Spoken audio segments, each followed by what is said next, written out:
Jose Mourinho was involved in a bizarre incident during the Istanbul derby. Jose Mourinho was involved in a bizarre exchange with Galatasaray boss Okan Buruk during the latter stages of the Istanbul derby. The former Chelsea boss was in the losing dugout as Fenerbahce slipped to a narrow defeat at the hands of their biggest rivals. Victor Osimhen scored 2 early goals from the penalty spot to hand victory to Galatasaray, with Sebastian Szymanski pulling one back for the hosts. Tempers flared in the closing stages, with Mourinho and Buruk involved in an ugly exchange, which prompted a scuffle on the pitch. The pair appeared to be discussing something when Mourinho grabbed the nose of his rival, sending him crashing to the floor.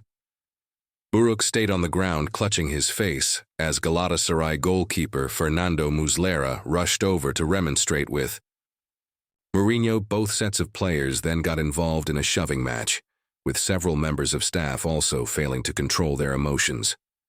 Police intervened to restore order, and a total of 4 red cards were shown to the worst offenders. Mert Hakan Yandaş, Salvatore Foti, Kerem Demirbay, and Barış Alper Yilmaz were all dismissed for their involvement in the melee, though Mourinho escaped immediate punishment. It did not mark the first time that Mourinho had lashed out at an opposing manager.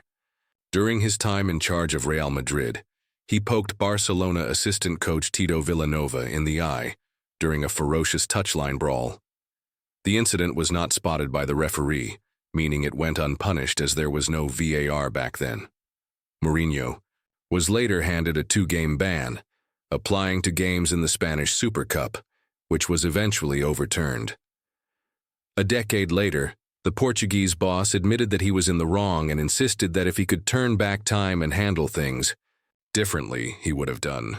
"I was the one in the wrong," he said. "I shouldn't have done what I did, of course not. That negative image stays forever. Tito had nothing to do with it.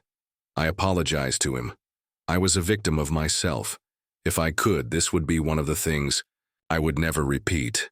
Before that, I had been winning, and winning.